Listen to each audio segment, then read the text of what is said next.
agora a gente fala sobre um assunto que é extremamente importante e que é um fantasma na vida de muitas famílias e crianças, que é o abuso sexual contra crianças e adolescentes, né? Até porque isso é algo que a gente nem imagina viver, mas é preciso sim falar sobre isso, principalmente com as nossas crianças. E para nos ajudar a lidar com isso, e como é que a gente faz para falar sobre, eu converso agora com o psicólogo Jairo Lunardi. Boa tarde, Jairo. Bem-vindo novamente ao Ver Mais. Boa tarde, um prazer estar com vocês e poder discutir um tema tão importante aí para a sociedade e para o momento que a gente vive hoje. Né? Exato. Quando a gente fala de abuso sexual, já é um assunto, né, que a gente já se apavora. Mas quando é contra crianças e adolescentes, ainda é um tabu? Ainda existe aquela coisa, se eu não falar, parece que não vai acontecer? Aí a gente tem que olhar várias coisas envolvidas, né? A gente delega muita coisa para a escola, que é ruim.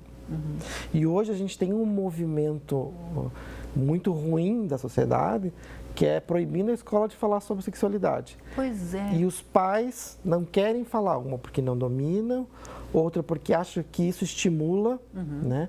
Mas o tema sexualidade precisa ser tratado dentro de casa. E na escola também, entendo eu. Porque a escola é o lugar que tem pessoas melhor preparadas do que, às vezes, a casa da pessoa. Que em casa. Né, da criança. Então, de um certo modo, o ideal seria que a gente pudesse tratar desse assunto sem tabus, com seriedade. Que não é estimular o sexo, não é falar sobre sexo em si, mas falar o papel da sexualidade. E aí, claro, cada idade tem uma abordagem, né? Mas a gente tem que poder pensar que, assim, ela precisa da informação. Porque se o pai não der, a escola não der, vai pegar o tio na rua ou a tia, porque a gente também tem abusadoras, vai dar a informação da forma pior, que é o abuso, que é aquela relação abusiva, né, com a criança. Né? Entendi. Tu tocou no assunto bem importante, que é a educação sexual nas escolas, né? É provado, tem textos, tem leitura dizendo que crianças que têm as aulas de educação sexual conseguem identificar o que elas estão passando e se isso é certo ou não. Com certeza. Eu acho que falar do tema sem o medo de falar da forma correta, usar as palavras corretas. Eu acho que a gente tem que tomar o cuidado que não dá para ser os extremos, nem proibir, nem exagerar. Entendi. Como a gente já teve polêmica alguns anos atrás, daquela situação de um jovem nu e crianças olhando. Sim. Isso é um excesso desnecessário. Sim. Mas falar, entender a anatomia, saber o que é a parte do homem, a parte da mulher, entender tudo isso é fundamental. Né? Mas, ao mesmo tempo, saber, e aí vem com a informação, que é o que pode e o que não pode. Sim. Em que momento eu tenho que chamar minha mãe? Em que momento eu tenho que chamar uma professora que está acontecendo algo que não está dentro daquilo que disseram que pode? Né? Então, de um certo modo, a orientação sexual na escola, eu acho importantíssimo, porque hoje, nós adultos, ainda tem algumas pessoas que quando você fala de sexo ou de sexualidade... Apavora. Não, silencia. Né? Então, se você tem um filho, como é que se tu tem vergonha de falar com as pessoas adultas da tua convivência, como é que você vai puxar o seu filho e dizer assim, filho, você tem isso, esse é o seu órgão genital, né? Ou seja, como é que você vai falar desse assunto? É um assunto, às vezes, mais complicado para se falar? Porque nós temos uma sociedade que nega a sexualidade, que é a história do que fecha o meu quarto, tudo pode. Abre a porta, não se fala do assunto. Exato. Né? E eu vi que a Unicef acabou lançando uma campanha alertando sobre os riscos, né, da internet e do ambiente doméstico. A pandemia agora veio para intensificar, então, e deixar essas crianças e adolescentes mais vulneráveis? Eu acho que a gente tem que pensar a pandemia em duas situações bem distintas. Uma, a maioria dos abusos sexuais, a maioria mesmo, vem do seio familiar. Olha isso. Né? Então, a maioria dos abusos sexuais acontecem com pessoas próximas. Pai, mãe, avô, avó, primos. Pessoas que têm intimidade. Que têm intimidade, que não assusta e que, de um certo modo, consegue chegar mais próximo da criança sem a vigilância. E aí, além disso, nós temos também essa relação que aí é a outra formato de abuso, que é a internet, os meios, as redes sociais, têm produzido a possibilidade de abuso, de marcar, de dizer que você é criança e você não é, de dizer que você é adolescente e você não é. E aí do abuso realmente acontecer, mas muito inicialmente pelas redes sociais. Quando a gente fala de violência sexual, nós adultos temos a ideia, né? Mas como é que a gente passa? O que é essa violência sexual contra crianças e adolescentes? É um toque indesejado que a criança não gostou, chega a ser? É que a gente tem que poder pensar assim, sempre que você for um estranho, ou mesmo um familiar, que vai tocar a genitália, que vai, às vezes, se excitar, que é a história assim, pega no colo, mas se excita, né? Então, e aí, ou faz a criança tocar no corpo do adulto, isso já é um abuso sexual, né? Não quer dizer, a gente tem que entender que assim, a questão é um formato abusivo que pode não ter uma relação sexual, Entendi. mas que, de um certo modo, está produzindo prazer, né? Tá tirando aquela criança que às vezes ela nem entende, dependendo da idade da criança, muitas vezes ela acaba, naquela relação abusiva, ela nem entende que é abusiva. O que está acontecendo? A não ser quando realmente se efetiva uma relação sexual, que aí pode produzir dor, e aí normalmente o abusador vai dizer, não conta pra ninguém, se tu contar, eu vou te castigar, ou eu vou... Que aí vem a ameaça. Vão ficar com vergonha de você. Normalmente tem uma ameaça envolvida aí, né? E isso vai repercutir na sua vida adulta, nas suas relações afetivas e sexuais da vida adulta. Muitas vezes aquele indivíduo cresce sem compreender o que aconteceu. E aí algumas vezes, inclusive, você vai ter crianças que sofreram abusos e que vão ser abusadores. Porque já que fizeram comigo, eu posso fazer com o outro. Eu posso fazer com alguém. Isso é horrível, né? E a gente vê muito comum o abusado virar abusador na vida adulta. Meu Deus. Olha, falando em abuso sexual infanto-juvenil, é necessário que todos os casos, sim, cheguem ao conhecimento das autoridades, principalmente da polícia. E quem traz mais informações sobre o assunto é o repórter Diego Antunes. Boa tarde, Diego. Muito bem, Tata. Para falar sobre esse assunto tão importante, nós viemos até a DPCAM, que é a Delegacia de Polícia da Criança, Adolescente, Mulher e Idoso de Chapecó, e que, por sinal, é uma das delegacias com maior demanda de atendimentos do Estado. O titular da delegacia está aqui ao nosso lado, que é o doutor Estevão Vieira. Doutor, o senhor comentava sobre a quantidade de casos, são inúmeros que acontecem e que acabam também somando-se a essa grande demanda que a delegacia aqui de Chapecó tem hoje, não é?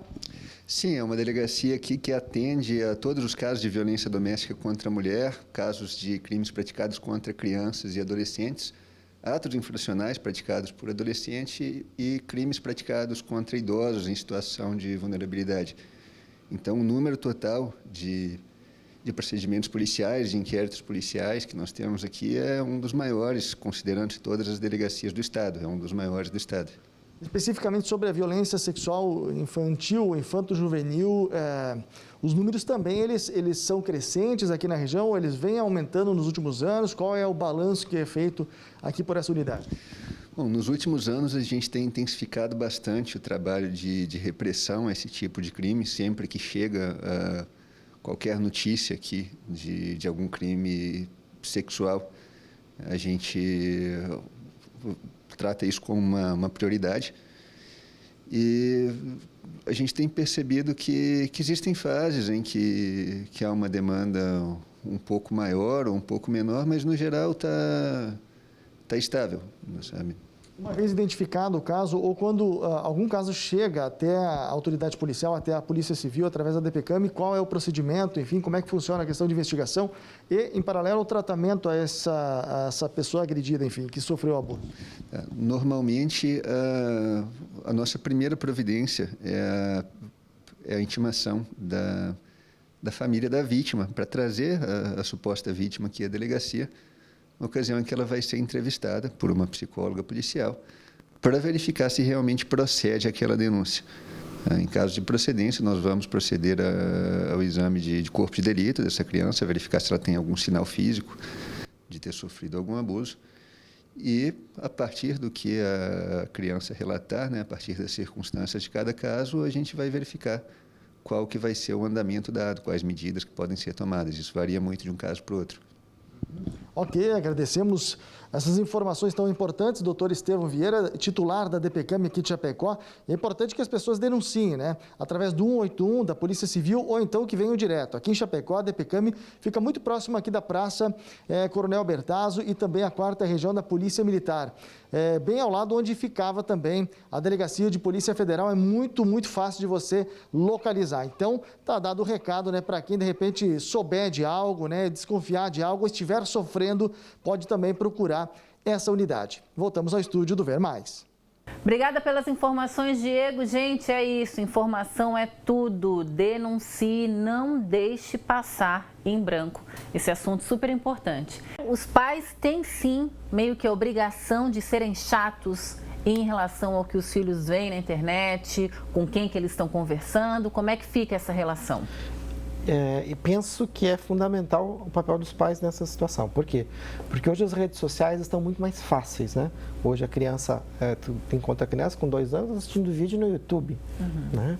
Então você vai ter o acesso facilitado para crianças muito pequenas que não têm entendimento, para crianças maiores e adolescentes. Então nós vamos ter sim uma facilidade de acesso pelo telefone, tablet, computador, uma série de situações em que coloca o nosso jovem mais próximo do risco.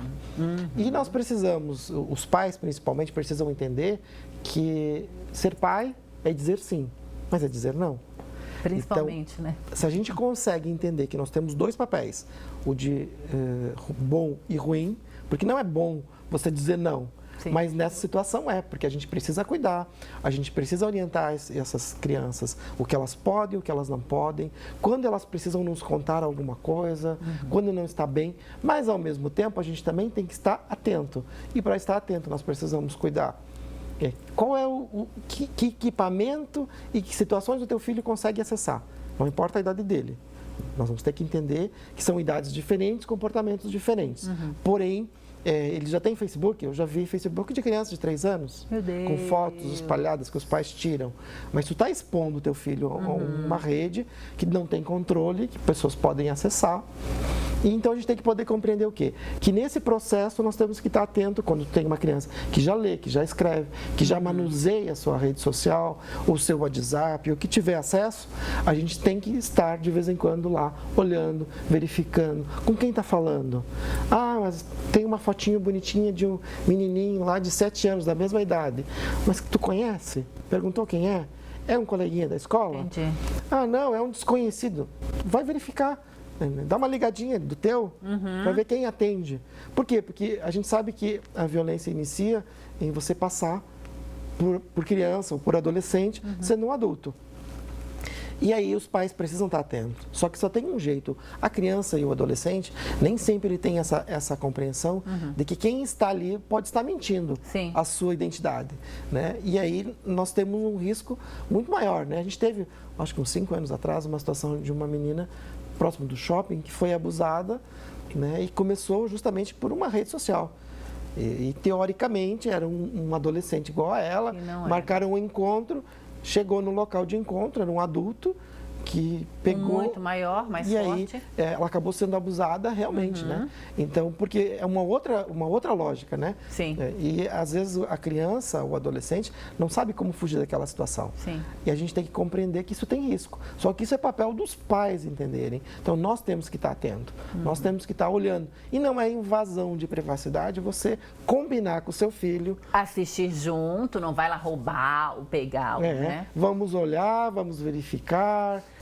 Jairo, por mim eu ficaria aqui assim a tarde inteira conversando contigo, te traria aqui toda semana, mas infelizmente a gente tem que acabar. Muito, muito, muito obrigada. Acho que esse assunto foi bom assim nessa data de hoje, né? Pra gente tentar evitar aí o abuso e vamos conversando sobre esse e outros temas no decorrer aí do período. Muito obrigada. Obrigado a todos. Eu espero que a gente sempre lembre os pais que vocês são responsáveis pela educação de seus filhos e o cuidado para que não tenha abuso sexual ou violência contra a criança.